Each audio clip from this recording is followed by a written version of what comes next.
Unfortunately, this guy over here, Hardcore Keem, is not going to be joining us today, but I couldn't exclude him, so we've got his pretty face here with us. Joining us today, we have Hayden Tree and Andy Rockhold from Crown the Empire. Gentlemen, congrats on the upcoming album tomorrow. How you guys doing?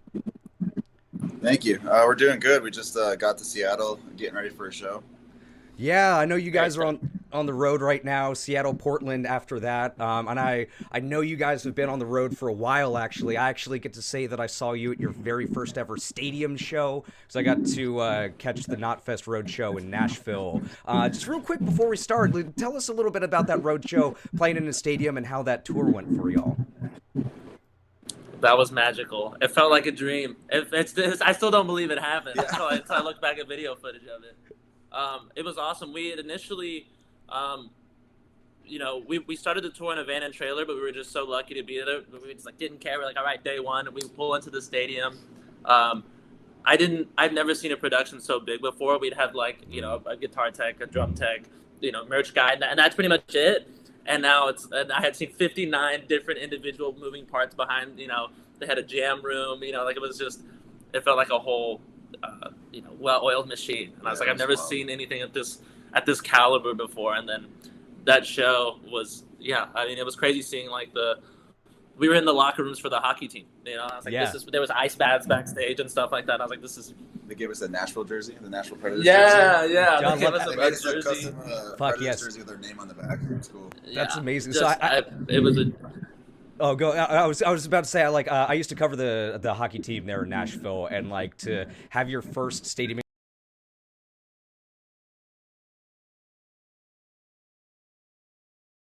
there, and the Predators organization, just everyone that works there is first class. So I love to hear that they gifted you a jersey. Good, go Preds. Any other hockey jerseys, basketball jerseys gifted to you across that tour? No, unfortunately not. A That lot was of the other awesome. shows were amphitheaters after the arenas, so we It- did get the Louisville Slugger bat. We did, yeah. We got a did Louisville that. Slugger. At one That's point, cool. it was second sig. Yeah, it was a blast. But yeah, that show we go back and watch video all the time because it was insane. It was bonkers. Yeah, absolutely. And then after that, you guys went on your Fallout 10-year anniversary tour, which is also, from what I hear, absolutely insane and magical. So you guys are just on an incredible run right now. I'm really, really happy for you guys. Thank you. Thank you. Yeah, Yeah, so that was a blast. 10-year anniversary. Surreal, and people were fucking stoked. You always wonder would people show up to this, and it was magic.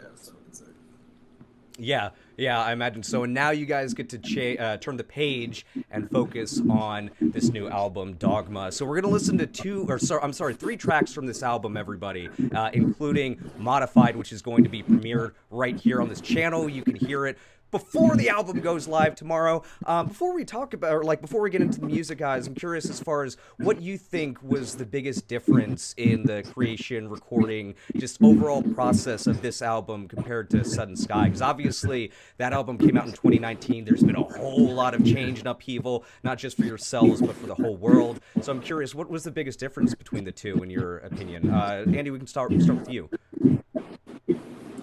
Ooh, I'd say really hammering out and doing all of the vocals, just me and Hoover. It was like a huge step up just to sit and the dynamic be.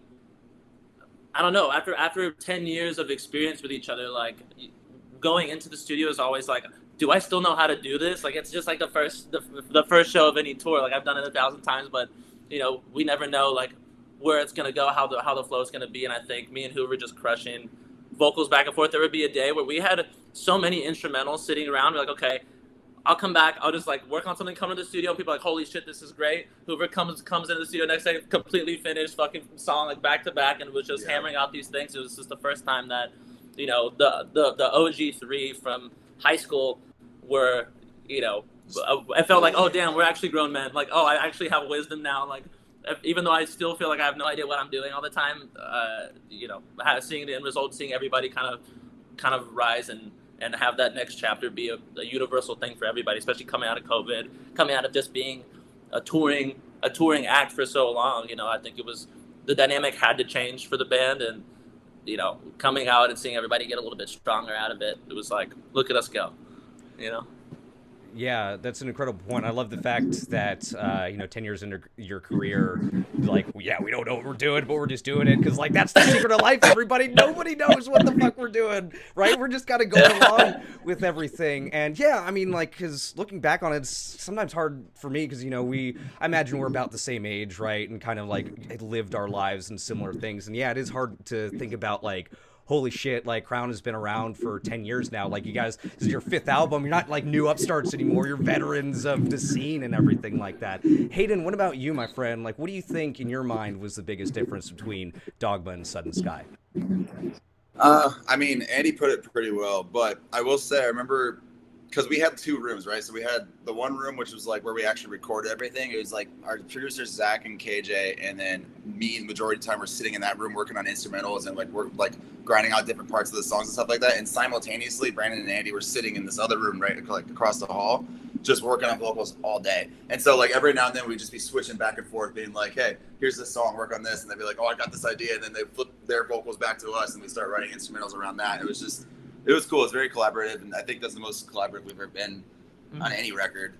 And it felt nice too, because I mean, we brought a lot. Like, I remember sitting in the studio being like, how do we make this part heavier? I was like, I want to be heavy, like heavier again. And like, I'd be talking to our producers and stuff like that. And then like, I remember one time we cut this bridge out and it was in Another Life, the ending breakdown. I was like, yeah, but what if it just, just kept going and it just had a breakdown at the end of the whole entire song? And they're like, that could be cool. And then we did it, and then it just got even heavier. So it was sick. I don't know. Just fundamental metalcore conversation. Yeah. Just at every, Yeah. at every. But what if we put a like, breakdown? but what if breakdown? Yeah, I was like, breakdown? Yeah, you know what this song needs? An endless breakdown. Just like half the song breakdown. Yeah. Let's go.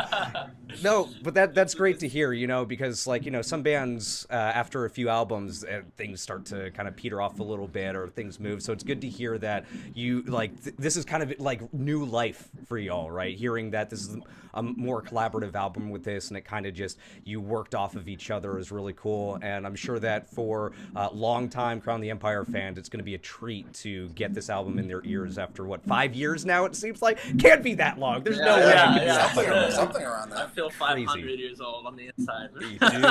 Dude, preaching to the choir, man. So, hey, let's do this. We're going to listen to 2 songs, and then we're going to get into the brand new song that hasn't been released yet. So we're going to start with Dancing with the Dead. Before we play this song, my friends, what is it that you want to share about this song, talk about the song, the behind-the-scenes shit about this song?